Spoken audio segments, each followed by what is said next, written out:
Welcome back to my YouTube channel legal and social awareness. मैं Karim Ahmad Siddiqui advocate. साथियों, पति पत्नी के विवाद में मुकदमेबाजी होती है। इसी दौरान पत्नी के द्वारा गुजारे भत्ते का मुकदमा भी लगाया जाता है। क्रिमिनल प्रोसीजर कोड की धारा 125 के तहत गुजारे भत्ते का मुकदमा पत्नी को द्वारा दाखिल किया जाता है। पत्नी के अलावा 125 के तहत और कौन कौन मेंटेनेंस फाइल कर सकता है, मैंने डिटेल में 125 पे वीडियो बनाया था, आई बटन में लिंक दे दूंगा, आप देख सकते हैं।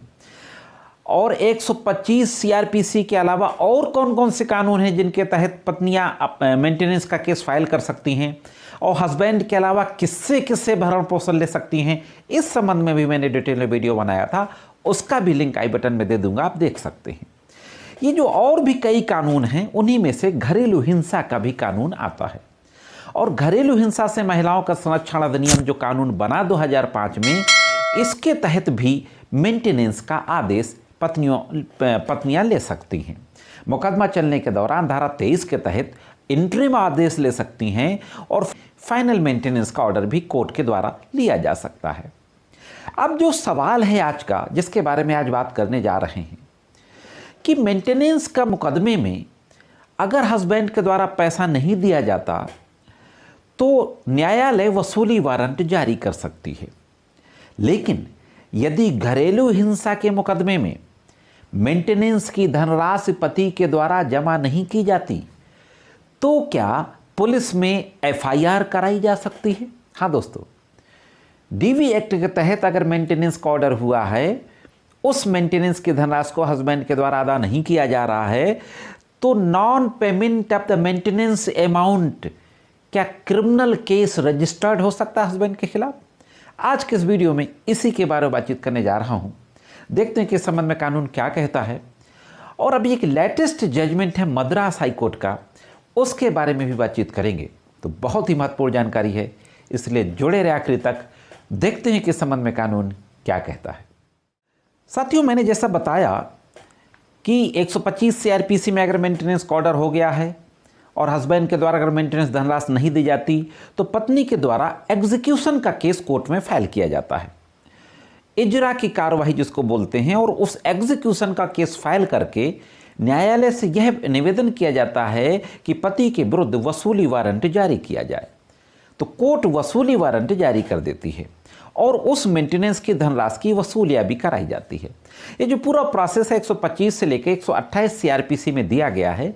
और जितने भी मेंटेनेंस, जितने कानूनों के तहत मेंटेनेंस लिया जा सकता है, उन सभी कानूनों में वसूली की जो प्रक्रिया होगी वो यही रहती है।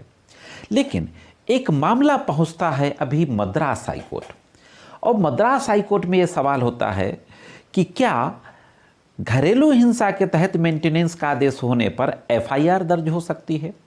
इस मामले के फैक्ट ये थे कि इस मामले में भी वाइफ के द्वारा डीवी एक्ट की कार्रवाई की जाती है और डोमेस्टिक वायलेंस के केस में मजिस्ट्रेट की न्यायालय के द्वारा मेंटेनेंस का आदेश पारित कर दिया जाता है। 3000 पर मंथ वाइफ के लिए और 5000 पर मंथ दो डॉटर थी, उन दो डॉटर्स के लिए, बच्चियों के लिए। हस्बैंड मजिस्ट्रेट के उस मेंटेनेंस के ऑर्डर के अगेंस्ट सेक्शन 29 डोमेस्टिक वायलेंस के तहत सेशन में अपील करता है। मजिस्ट्रेट अगर कोई भी ऑर्डर करता है मेंटेनेंस का डोमेस्टिक वायलेंस एक्ट के तहत, तो उसको सेशन में 29 के तहत अपील दाखिल की जा सकती है। अपीलेट कोर्ट 3000 रुपया पर मंथ के ऑर्डर को सेटिसाइड कर देती है। लेकिन जो बच्चियों के लिए आदेश था 5000 रुपया पर मंथ, उसको कंफर्म कर देती है। कुछ दिनों के बाद जब हस्बैंड मेंटेनेंस कुछ दिन तक नहीं देता, डिफॉल्ट हो जाता है, तो वाइफ के द्वारा सेक्शन 31 डोमेस्टिक वायलेंस के तहत मजिस्ट्रेट के न्यायालय में एक आवेदन दिया जाता है और उस आवेदन को मजिस्ट्रेट पुलिस को फॉरवर्ड करता है और पुलिस उसमें से एफआईआर रजिस्टर कर लेती है। हाँ दोस्तों, first information report, criminal case registered कर लेती है। क्रिमिनल केस रजिस्टर्ड होने के बाद आपको पता है कि इन्वेस्टिगेशन होता है और विवेचना के बाद न्यायालय में चार्जशीट भी आ जाती है। उस चार्जशीट पे मजिस्ट्रेट के द्वारा कॉग्निजेंस भी ले लिया जाता है और हस्बैंड को सम्मन जारी कर दिया जाता है। न्यायालय के द्वारा कॉग्निजेंस लेने के बाद चार्जशीट के ऊपर और सम्मन जारी करने का जो ऑर्डर था, उसके अगेंस्ट मद्रास हाई कोर्ट में 482 में याचिका दाखिल की जाती है। तब देखते हैं कि हाई कोर्ट में क्या होता है, किस तरीके का आर्गुमेंट होता है और क्या आदेश किया जाता है। दोस्तों, हस्बैंड के द्वारा जो section 31 protection of women from domestic violence act के तहत जो क्रिमिनल केस रजिस्टर किया गया था और चार्जशीट आ गई थी, कॉग्निजेंस हो गया था, उसकी क्वेश के लिए रिट दाखिल की गई। यह केस था अमल राज बनाम स्टेट। पूरी डिटेल आपके स्क्रीन पे है। तो हस्बैंड की तरफ से जो आर्गुमेंट करते हुए जो पॉइंट्स रेज किए जाते हैं, पहली बात यह कही जाती है कि अगर कोई मेंटेनेंस नहीं देता तो उसको वसूलने के लिए एग्जीक्यूशन का केस दाखिल किया जाता है बाय वे ऑफ डिस्ट्रेंट वारंट या डिस्ट्रेस वारंट के उस मेंटेनेंस के अमाउंट को रिकवर किया जा सकता है। दूसरी बात कही जाती है कि non compliance of the monthly maintenance is not a breach of protection order. Section 18 domestic violence act में दिया गया है, जिसमें जो भी ऑर्डर हैं 19 से लेकर के 23 तक, वो सब प्रोटेक्शन ऑर्डर कहे जाते हैं। तो यह आर्गुमेंट किया जाता है कि पति के द्वारा या मेंटेनेंस की धनराशि को अदा ना करना घरेलू हिंसा के तहत प्रोटेक्शन ऑर्डर को ब्रीच करना नहीं है। साथ ही कहा जाता है कि पुलिस ने जो एफआईआर रजिस्टर की वो पुलिस को जुरिस्डिक्शन नहीं था। Beyond the jurisdiction police registered the FIR. Police has no jurisdiction to register the criminal case under section 31 domestic violence act. इस तरीके से आर्गुमेंट करते हुए उस चार्जशीट को, कॉग्निजेंस ऑर्डर को क्वेश करने की प्रेयर की जाती है। वाइफ के एडवोकेट के द्वारा कहा जाता है कि मेंटेनेंस की धनराशि का पेमेंट ना करना सेक्शन 18 डोमेस्टिक वायलेंस के तहत प्रोटेक्शन ऑर्डर है।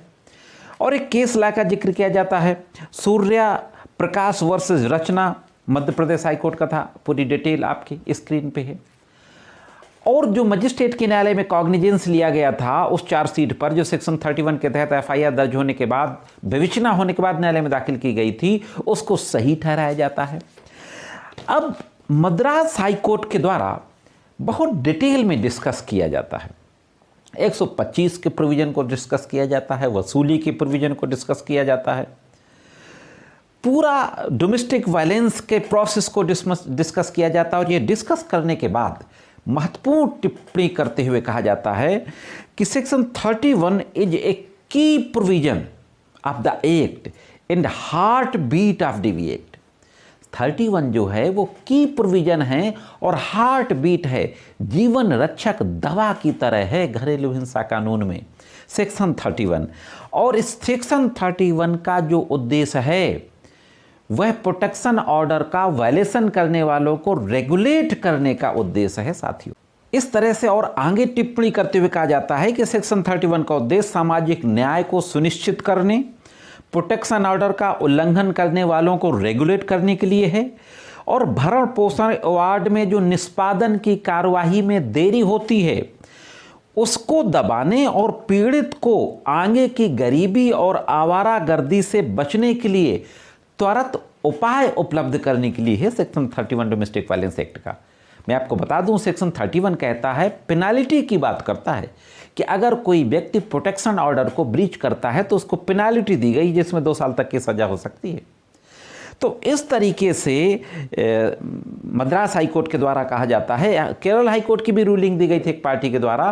केरल हाईकोर्ट के व्यू से मद्रास हाईकोर्ट सहमत नहीं होता। केरल हाईकोर्ट ने कहा था कि अगर हम सेक्शन 31 की इतनी व्यापक व्याख्या करते हैं तो अदालतों में बाढ़ आ जाएगी। दूसरी तरफ यह भी कहा था कि अदालतों में बाढ़ आना अच्छा संकेत है, इसका मतलब अदालतों पे लोगों को भरोसा है।